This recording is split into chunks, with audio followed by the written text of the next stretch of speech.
Hello and welcome to the Burnout Educator.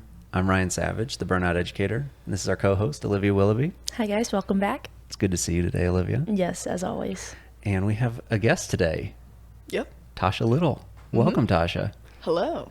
Tasha is an 8th grade student at Nixa Junior High. Yes. Was a former student of Olivia's. She's actually my student now and was my student last year. 2 years in a row. 2 years in a row. Got real I'm sorry. lucky.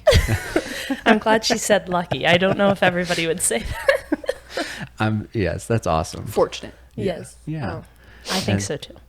Tasha at Nixa Junior High plays basketball. Yep.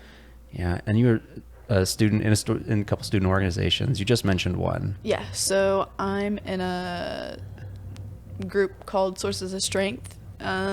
It's to help kids feel like they're not alone, because recently we had like a kid that committed suicide at our school. So there's some teachers that felt we needed to, have some kind of a support system for other students. So Yeah. it's a pretty good thing to have Yeah, for absolutely. the kids at our school. And Tasha, do you know how you were selected for that?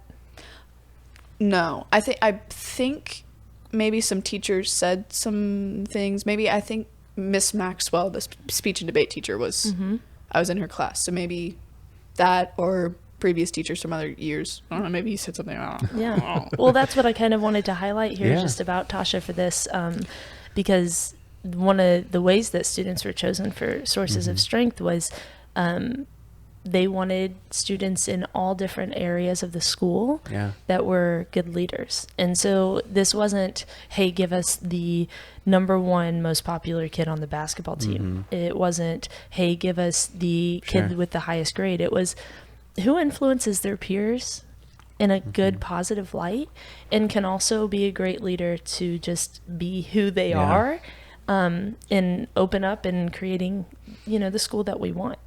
And so I didn't even know if you knew that, but that's, really how Tasha was one of the students chosen for this, because you are that leader within the system.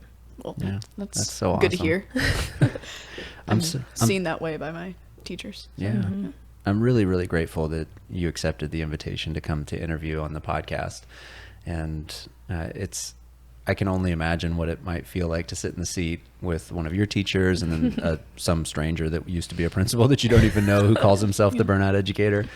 But that, to me, in thinking about doing, interviewing people who have influence in the classroom, we would totally be amiss not to include students in that conversation. Because the lens of the student is one that I have memory of my experience as a student, but then there are so many things that I don't, that I either set aside or say don't matter or not interested in or are painful or, just challenging from my own experience as a student. And so for someone who's in it every single day, I'm really interested in talking with you. Yeah. I'm excited to talk to people who have to deal with us.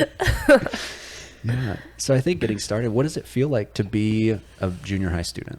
Well, you're a junior high student. It's something that pretty much everybody goes through, at least in the West. And I'd say around here, pretty much everybody's experience is pretty similar. It does depend on what kind of clique they're in, though, I'd say. But a lot of people, try to act like they try to put out this persona of themselves so that they're not judged or ridiculed for, being themselves as like a young person who's still developing. Yeah. Which it's normal, right? But I don't think that's the best way to go about it. Just like pretend you're someone you're not. Yeah. So it's really interesting to hear you say that, because that's how I experience adults too. Yes. Yeah. Is that, people put a mask on. It feels safer back here if I can sit back here and I can show you what I want you to see. Right? yeah. Yeah. Because now I get to control kind of what the masks. Oh, okay, this person's coming in, so I can bring out this mask and set out in front. And yeah, that's that can be really challenging and confusing, I imagine, too, from your experience. Yeah. Well, like, some kids are just not nice around other people, but I think they're actually, you know, trying to be good people. Yeah. Or they're trying to grow into a good person, but they're just putting on this persona for the people around them to make them look cool. Yeah. Yeah. Trying to figure it out. Tasha, I wonder if you could speak to, like you mentioned, cliques. And I have an idea of that within, you know, our school or within my own idea as an adult and seeing people that hook onto one another. But could you talk about what you see in junior high and how you interact with that space? Yeah, I was talking to my mom about this the other day. Like, I was like making this whole, you know, pyramid kind of. Drawing out the map. Yeah, drawn out. It's a hierarchy. Yeah. Of, Oh, wow. like, it within the middle school. There, I bet there's, like, you know, it's a lot different in high school probably. Not a lot different, but it's different. But there's people who are like at the top. Okay. Not that they matter more than anybody else, but they play sports. Okay. Or they hang out with the people who play sports, like, you know, some people, and I know you know who I'm talking about. And then there's the people who, you know, hang around them, and it branches off into, like, people who, you know, don't do that, and they talk to people like niche interests. Yeah, that's a great way to describe that. Yeah. And they're judged by Okay. people, you know, who just have normal, you know, sports. Ugh. Yeah. Fortnite. Yeah. It's like, oh, well, I am special because you are like that and everybody's like that. But I am like this. And therefore I won't really claim anything else. Is that kind of how you see it?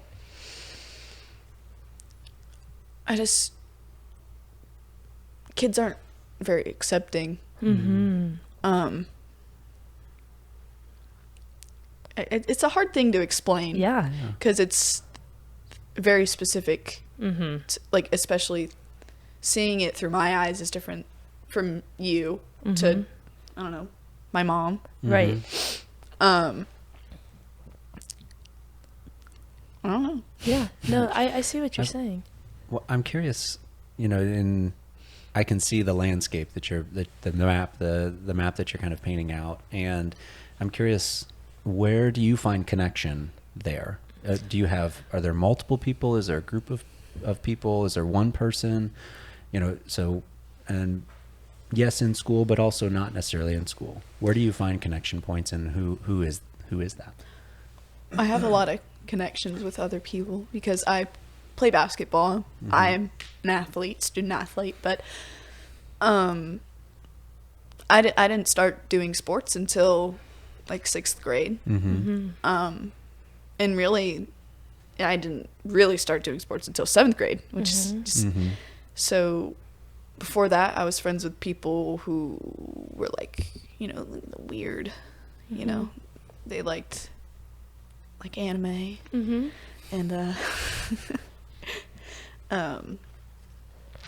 but I do connect with people who do sports, but I think I connect with people most who just don't really care what other people think.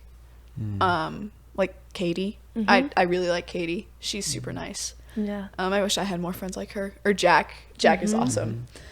I probably shouldn't be saying their names, but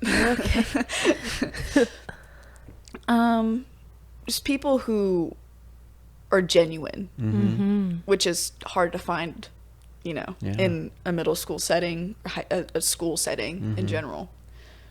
But I do find myself in a clique that, you know, like the emo kids, Must which I forbidden, which I don't like that they're categorized that way. Okay. But sometimes I see why, because just how they act, the other people, sometimes Mm-hmm. they're just not Mhm. very, I don't know how to explain, but Yeah, it sounds like you have some really close connections, and you use the description or the descriptor of genuine. And I just heard like a foghorn in the background. yeah. Yes. Yeah, there's a We should Christmas mention that. parade going on right outside the front doors Yeah. of Beyond Healing Center. So if you hear the background noise, Yes. it's there. It's real. We are not on Yeah. a float, unfortunately. I know. That would be awesome. Yes, it would. Just so everybody knows where the foghorn Yes. and loud noises are coming from. There's a drum line. not As too you're long ago. listening. Yeah. But you described those connections as genuine. Yeah. Yeah. And Or at least they feel that way. yeah, Yeah. I'm wondering, is it this experience of you get to see behind their mask? Maybe not behind their mask, but like they don't have much of one.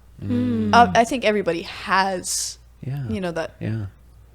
part of themselves that they present Yeah. to everyone, and they just Tasha, I'm getting an image in my mind of what you're describing with the mask and the way that people, other students and you, participate within the school system as humans. Mm-hmm. And the image that I'm creating is one where some people's mask is thicker or more opaque than others. And as you said, like, it's not so much I'm seeing behind their mask, it's that they have less of one. What I'm creating in my mind is this idea of a little bit of see-through Yeah. transparency. Yeah. And what I'm hearing from you is it's That's a not good so way to put much it. Yeah. it's not so much like these kids allow you behind the mask. It's that these other kids maybe allow everybody to just see more of them. Yeah. Would you? I do agree with that. Yeah. Yeah. Or maybe the mask looks more like their true selves. Yeah. Yeah. They can see through it, and they match up like a good transparency. Yeah. Yeah. I like that a lot. You know, one of the things that I am curious about is this idea of kind of wondering, why do you think students put masks on at school? To fit in. That's an easy question to answer. It's to fit in so that they don't look too different, so that they don't have to deal with the judgment of other people, which I'd say is probably pretty similar for adults too. Yeah. What do you think creates that need to fit in? Like, is it a fear of the judgment? Is it a dislike of having to explain oneself? Is it where do you think that comes from within humans? I think it comes from probably fear. And honestly, for myself, it's dislike to having to explain myself in a way that I don't want other people to see. Like, I hate crying. I hate it. Like, I won't even cry in front of my mom. Just because I don't want to show that. Which, is probably not a very healthy thing, but it's just how I am. And I'd say it's pretty similar for other people. Is that an answer? That's a wonderful, wonderful response, and thank you for giving that background of like how you feel it within yourself. What I see from you, Tasha, in class, and I'm so thankful that I've been able to see this now for the second year, is that you have an awareness about those things, and you try to view it from your own point and not just from that of, like you try to place yourself in the feet of others. And not just say, well, I'm this way, and that's all that matters. And that awareness that you showed right there, I really appreciate, because it gave me an understanding of more, so that you are still one of these students, and you have your own world in which you are operating. Yeah. One of the things that we prioritize in our trainings that we do for other therapists, so we are a training institute also for therapists, is that we teach about human as mammals. and that we are animals. And since we're mammals, we are herd animals. That's what first came to my mind when you said that about the fear to fit in. Absolutely. Or like the need to. Yeah. I think I think it's like an imperative. It's a biological imperative of who we are and what we do. And so I think you hit the nail on the head. It's fear of not being able to meet that biological need that we have as mammals, as herd animals. What if I come to this place that's kind of scary and overwhelming and I'm alone? Yeah. Scary. And that's what, so Tasha, I could guess, where are you not alone? You know, like within our school, but also maybe just within your life in general, where do you feel that you are the most yourself and also with others? But I wonder where you think of, like when you're thinking, I feel the most safe in this place. Do you have ideas of where that would be? Like a setting within school? Or Maybe like that outside? and outside of school, yeah. I could start where I feel like the least. Okay. So Yeah. I really don't like the environment in school basketball.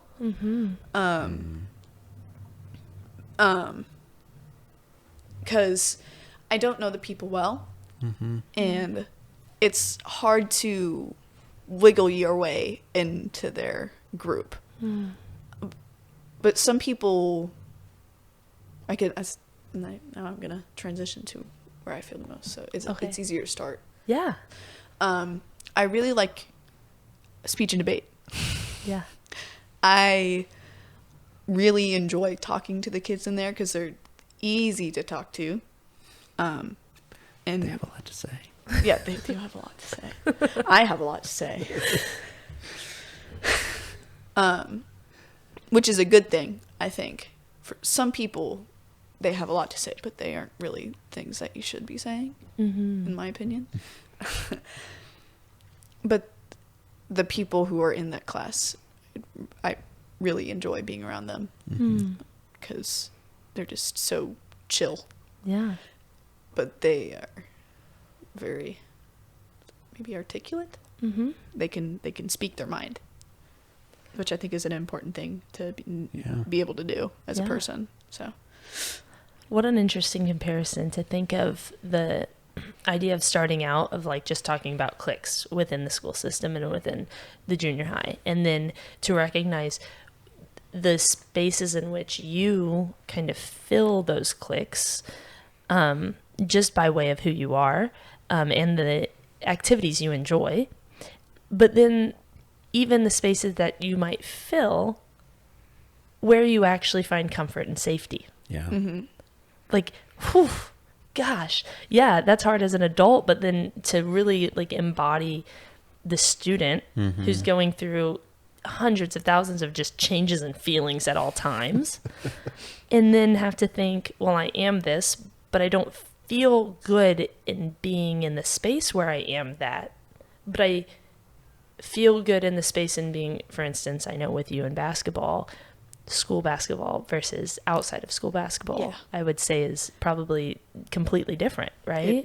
It is. It's two completely different environments, and you have to adapt to it. Because with club basketball, you really, most of the time you really know who you're playing with. School basketball, you know them, but Crinkle of water bottle. But you don't, because you're not seeing them outside of school, other than at practice. Yeah. They're just harder to connect with, and when you're in that club setting, it's easy to find connections to people. Like, it's easier to talk. Yeah. Because you're not surrounded by people. You're like, oh, what if they're going to say this about me during school? Or it's a trust thing, which is a big component of being on a team. Like, you need to trust the people that you're on the team with, because if you don't, you're, like, I'll use a basketball example. Like, if you don't, you go up for a layup and you're being blocked by another person, but your teammate's on the other side, so you can pass it to them. So you're running up, you pass it to them for their layup. But if you don't trust them and you won't do that, you will lose ball. Yeah. Yeah. If you don't trust that their behavior will be consistent with how they've presented in the past, right? If they are in the similar same spot on the court every time you're in that situation, then you know that they'll be there and you don't even have to look. Yeah. And that has such great analogy to trust in relationship and connected relationship.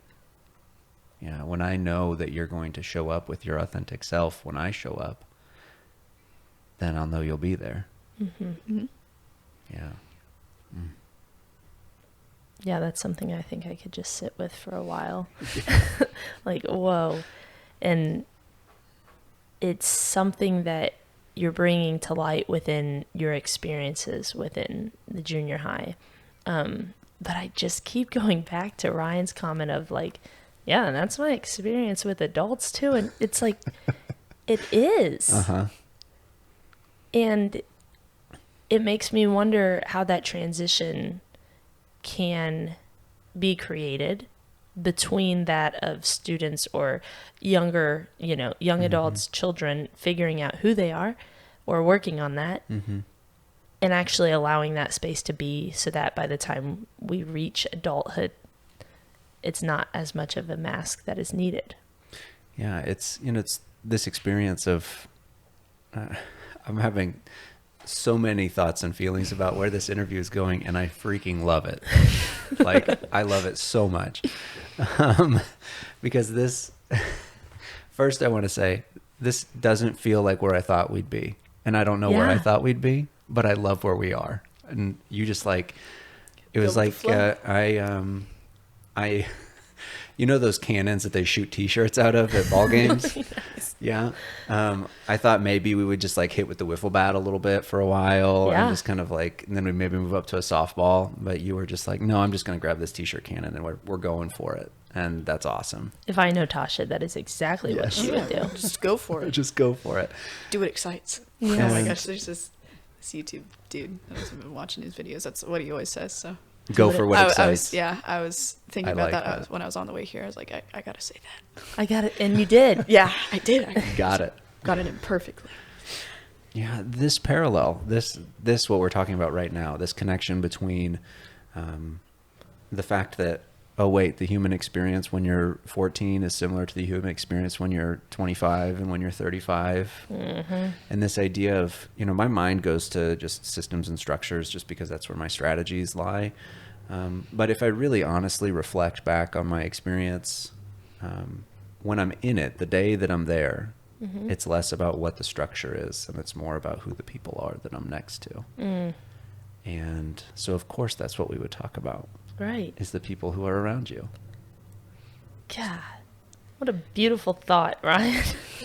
Yeah, I'm with you. I was also like, I don't know. I know Tasha really well. We have amazing conversations in class. Mm-hmm.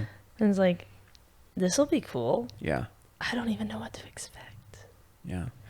And I think that, this idea of the mask or the projection that we put out, those things come out when we're met with circumstance that are unfamiliar or feel unsafe. Yep. And so of course, yes, that happens with adults. Yes, that happens with adolescents. It happens with little babies too. Mm-hmm. Like it just is part of the human experience. And so one of my wonderings is, are there places in school that you feel more safe? More safe? More safe versus less safe. And I guess we already asked that question, didn't we? Yes. Yeah. Well, kind of, yeah. Like with in the context of speech and debate, as in like as students that are around there. Are there? I would be curious to know, like, gosh, I don't even know exactly how to frame this, but like actual structured places, like I think like cafeteria, auditorium. I kind of just wonder about the building as a whole and how you feel within it. Yeah. What does it feel like when you walk in the doors? Is it any different than when you're getting ready in the morning? Well, it's a different setting. It's Sure. with a ton of different, smelly teenage kids.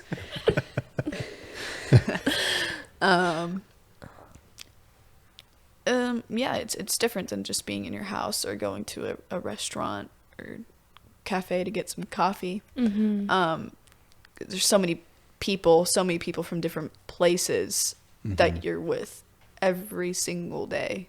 Yeah. And you're having to answer all these math questions and, expose yourself and be like, oh, I got that wrong. So a classroom in particular that I like, I like your classroom. It's really nice. Oh, thank you. Yeah. This is one opportunity that we may not have again. And so I'm curious, what about Miss Willoughby's classroom do you like? I think the people in it have a lot to do with that. Sure. The people that are in the classroom have a lot to do with that. Also just the floor work, I guess. I don't know. I really love the linoleum floors in your classroom. Oh, thank you. Yeah. I thought maybe you would say you like just the fact that it always smells like popcorn in during your hour. Love the popcorn. Love the popcorn. Thank you, Jack.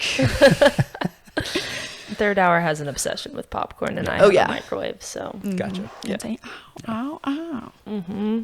Love that. Yeah.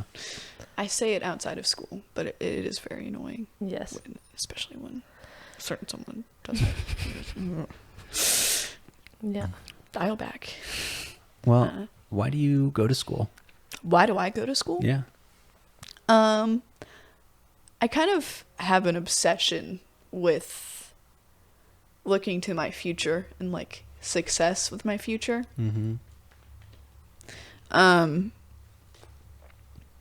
Like I go to school because I want to go to more school. Okay. And I want to succeed in basketball. So I go to school so I can play basketball. I go to school so that I can learn. That's like my main reason I go to school. Because I want to learn I want to learn how to do algebra. I want to learn how to use correct grammar. So that if later in life I can do that. I have the ability to do that. Yeah.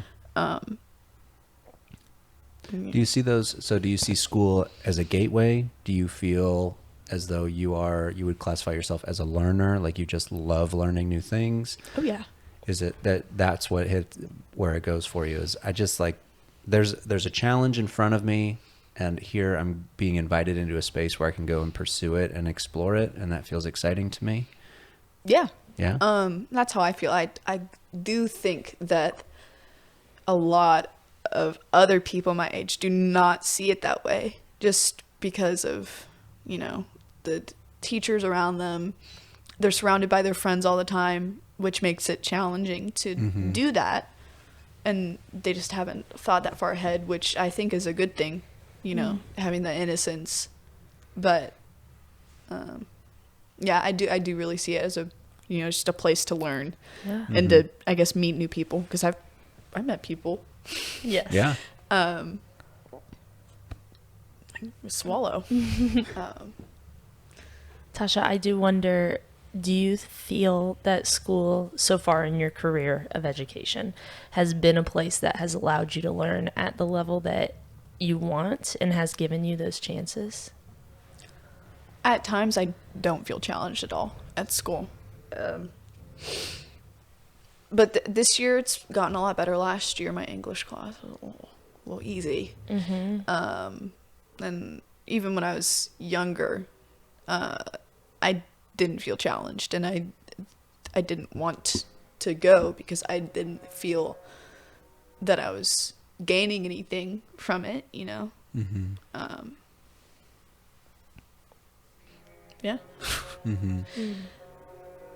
That's something that I would like to dive into a little more, like when you were younger, the difference of I didn't want to go because it, like, honestly, it didn't seem worth my time.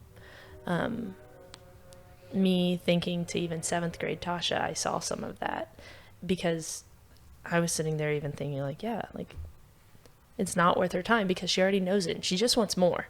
Mm-hmm. And I just wonder, is this for you? Do you feel like it's a shift within your body and mind where you're saying, well, I will make it worth my time and I will dive in deeper, and I have that ability now to find my learning when I'm not being given enough? Mm-hmm. Or do you feel that it is a shift just within getting the teachers that push you the right way, or maybe the classroom setting that fits your learning best? It has a lot to do with teachers that push you, but it also has a lot to do with motivation as a student to want to learn. And the reason I really wanted to, get my game up this year, I guess, Yeah. was because Miss Claunch last year, she was like, you gotta actually try to take in information from your classes. You're not gonna get anything done if you don't actually try to learn anything. You have to make an effort as well alongside your teachers. So What was it like to hear that from her? well, it obviously changed my mind. Yeah.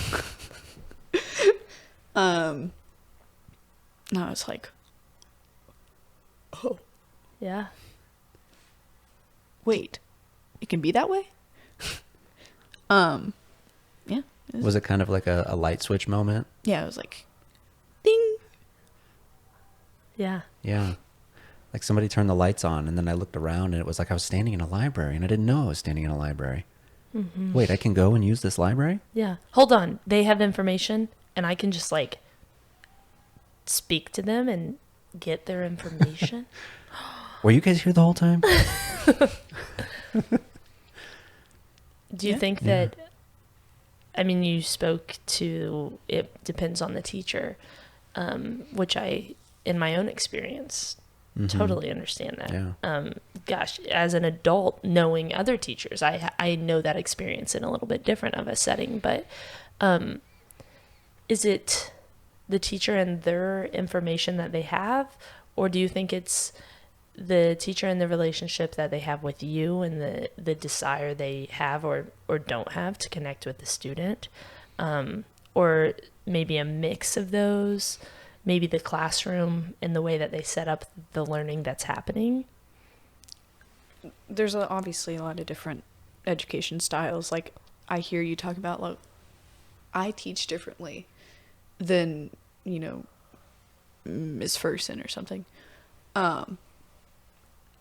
which has a lot of effect on the student in a way, like, to keep their interest, so that they actually want to learn. Like, in my social studies class, I get very bored because there's not a ton going on, but I'm just like, I want to learn this stuff, but I don't want to because the way it's being presented. The presentation of the information has a lot to do with, student wanting to do something. Like, if kids, like, they're in a class that they, in a subject that they like, but the teacher just doesn't, do it for them, I guess. They're just like, I don't want to do your assignments. You're not really teaching me anything. I don't want to do anything for you if you're not doing anything for me. So I'm assuming you're not talking about like the bedazzledness of the slide presentation, like the fonts and the backgrounds. Oh. I'm assuming that's not what you're talking about. Oh, no. I'm assuming you're talking about the like connection and ownership that you experience with that person and their own passion and desire to want to connect with other people about the information or around the information. Yeah, I think their passion for the subject, has some influence on, there's just some teachers that I'm just like, you don't like being here, do you? Yeah. What's that like? Well, you just, like, you sit there and you listen to their babbling, I guess. And you're just like,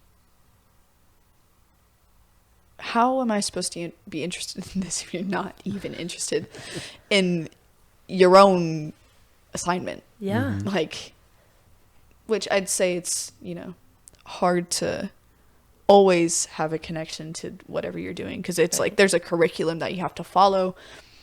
But I think passion has something to do with it. And for you, I bet, like, as a person, like, being burnt out, how does that feel? Like, to not... Did you just lose interest in it? Or you just felt like, I just can't do it? Like... Ooh. Thanks for asking. Yeah.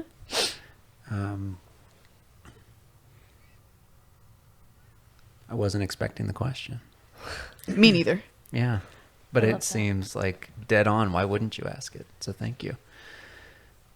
It came into a place where I just didn't feel like what I was doing was meeting the expectation or desire that I wanted it to do.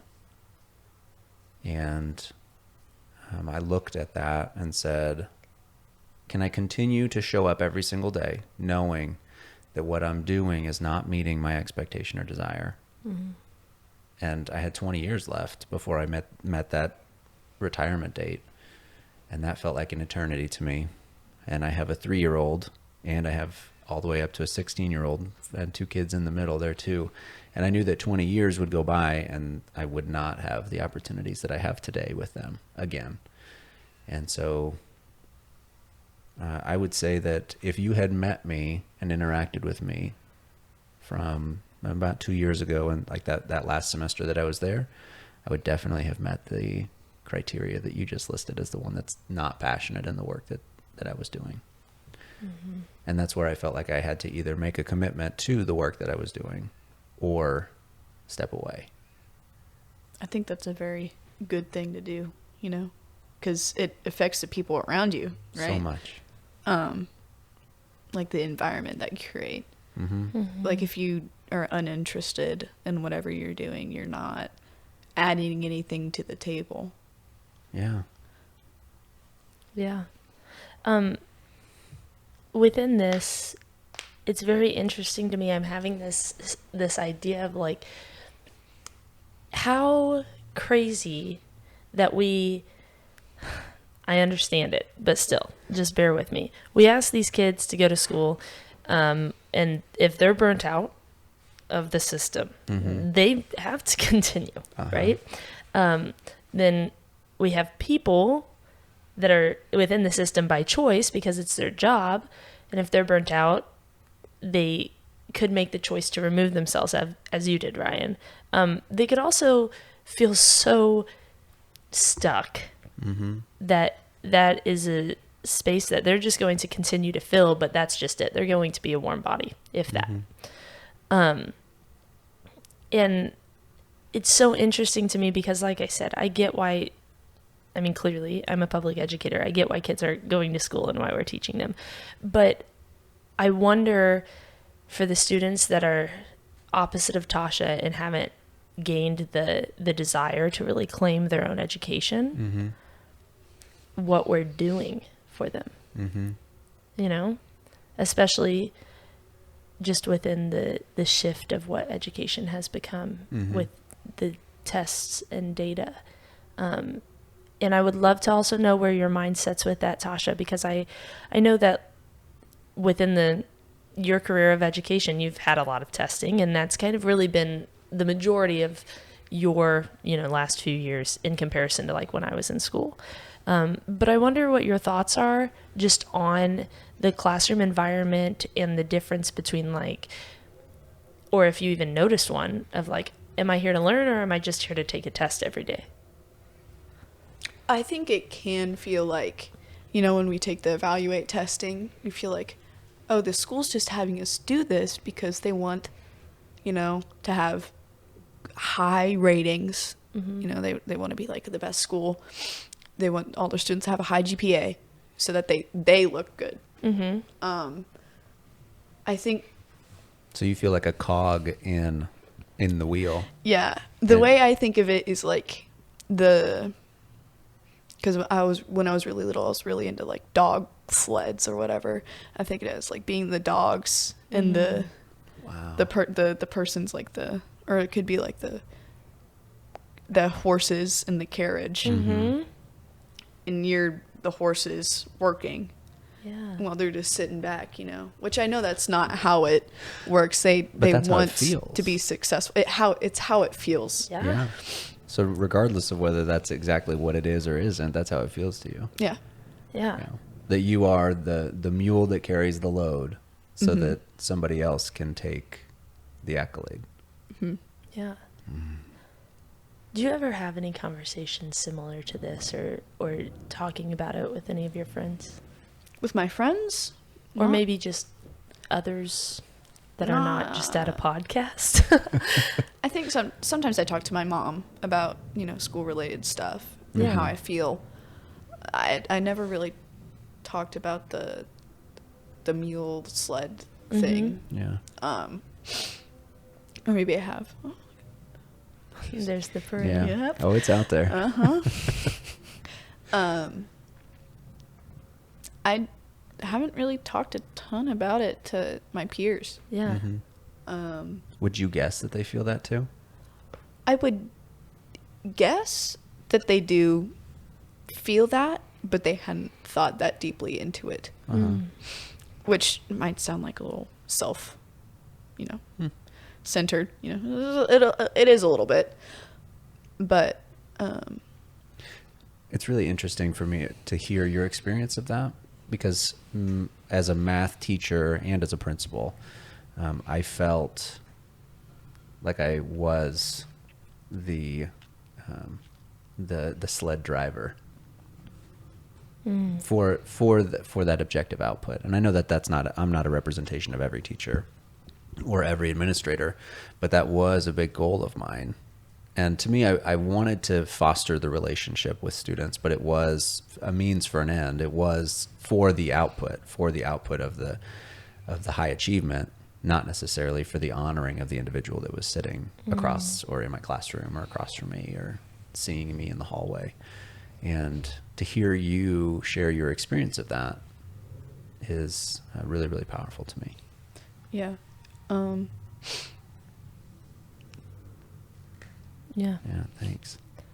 It is. It's something that, Tasha, having you on here and being able to speak to you in a way that I feel that we often have to connect, but about specific school and feelings as a teacher causes me to sit back and think about where everybody else in the classroom is at and where every single individual is feeling.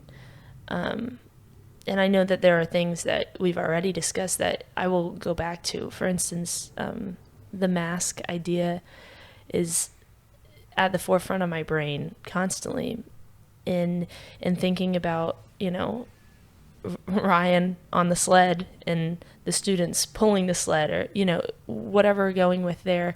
I think about his mask and I think about the mask of the animals pulling the sled. And then I think about like everybody's different idea of what that image is. Mm-hmm.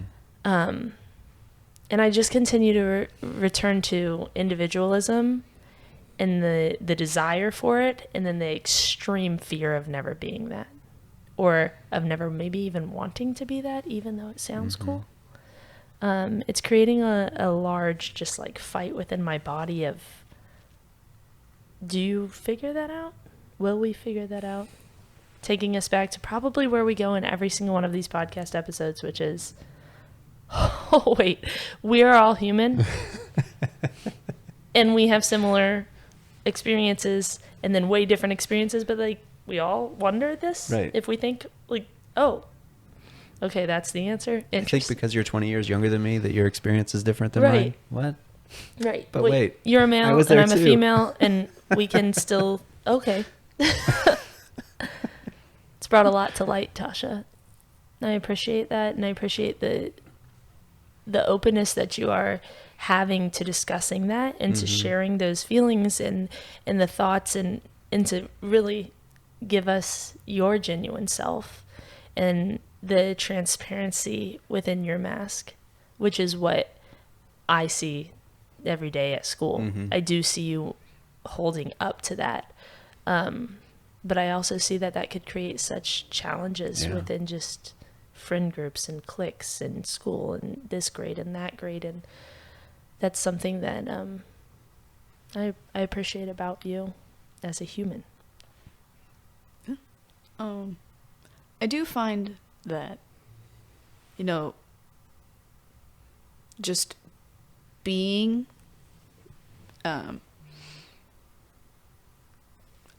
has, you know, a lot of ups and downs because it's heightened, I guess, the way other people see you. Mm-hmm. But you can't show everything about yourself because then Mm-hmm. you seem like you just want all the attention, Mm. which you don't. And I find myself, it's hard to open up to other people, like Mhm. telling Mhm. them like what I'm actually thinking. Mm-hmm. Because, you know, the other day, or a couple weeks ago, one of my friends came to school. He was like drunk. And I was like, I was having a tough day after that. And I was just like, you know, I'm just not gonna let that make my day super bad. So I was just like, Mm-hmm. but it's tough to do that. Yeah. If you're going through something, and I understand why somebody would just completely shut down, because I know people do Yeah. shut down like that. Yeah. Yeah. I'm hearing that you feel the pressures from around you that you must be a certain way, and even when you're feeling up or down or in between, you must hold some sort of middle ground. And that's a challenge that I find as well. And I think that's yet again turning back to seeing the object of, well, you're a student here to learn. You're not Tasha right now. You're a student. And so you must be within these parameters.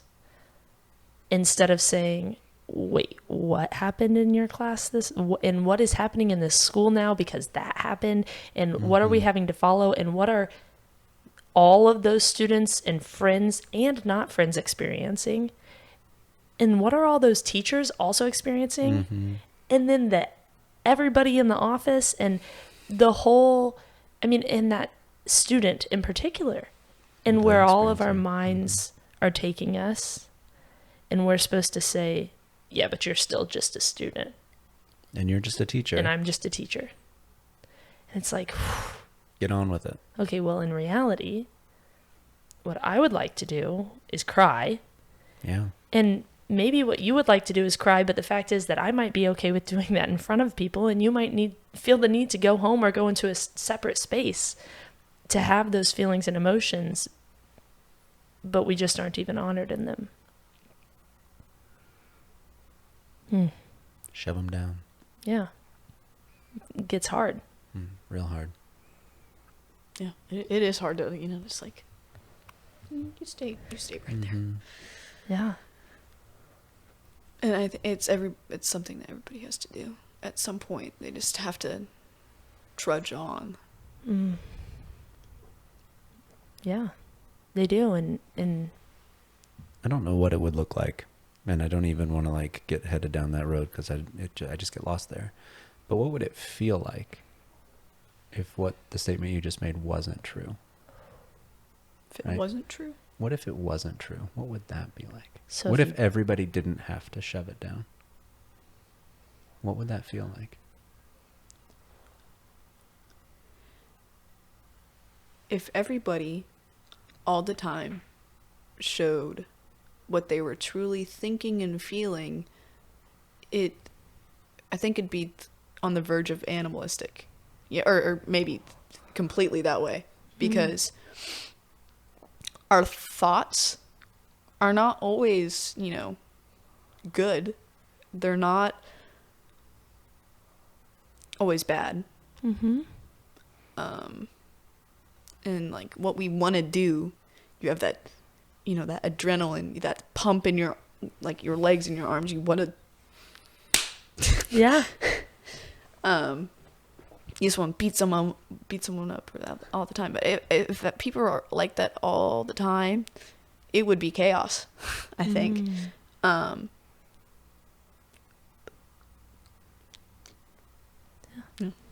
And something I wonder about too is, you know, this idea of, I see like steam when you're talking that way. That's where my mind is going. It's like a geyser, you know, like a geyser, like hot steam shooting up out of the earth.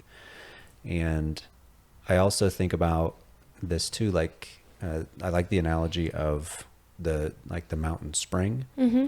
of that no matter what, the water is flowing out of this spring constantly. I don't know where it comes from. I know it's down in the earth, but why and here and why and how much, I have no idea.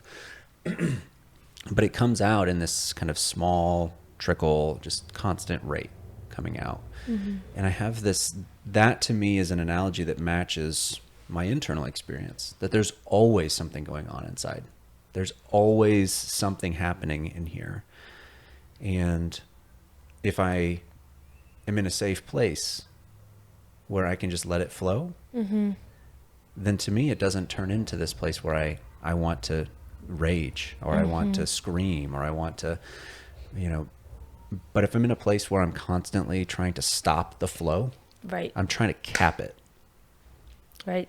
And I'm saying, not here, not here, not here, not here. And if I go home and then it's not here, and then I go to this place and it's not here, and I go to this place and it's not here, then eventually there's this experience of the pressure forces it somewhere. Mm-hmm.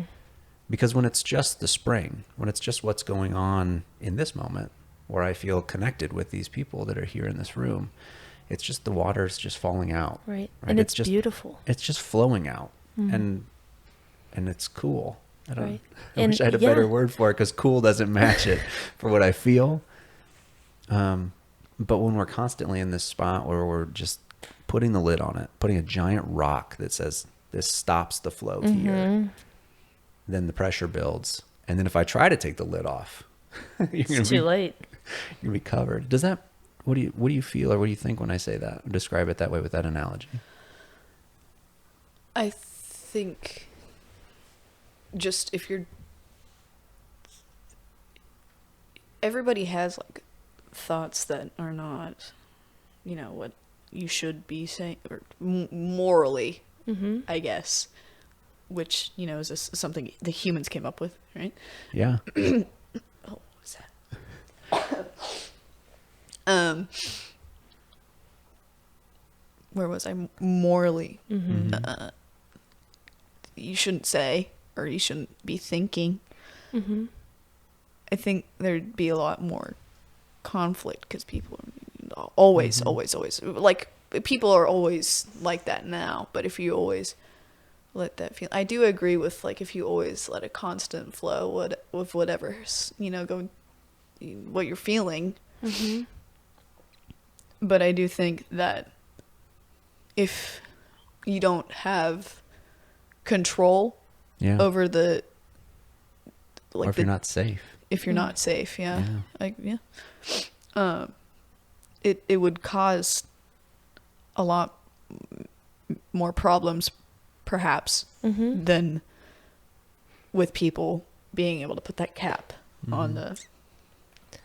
I wonder if we think about it in terms of, to like, if I get my feelings hurt Mm-hmm. at school by somebody, if I have the chance to say in that moment, because it's one of my friends and I feel safe with them, hey, that did not feel good, and like, I would like us to be able to talk about this, and you understand why it hurt so bad.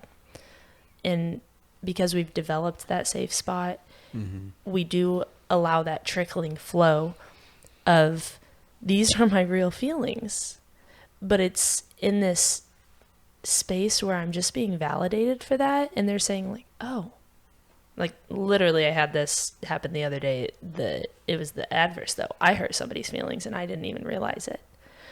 But they're one of my good friends and it was at school, and she said, "Gosh, that didn't feel great the way that you said that." And we got to have this whole conversation about what my intentions were versus how she felt what I said. And I was able to then apologize for the way that came out of me.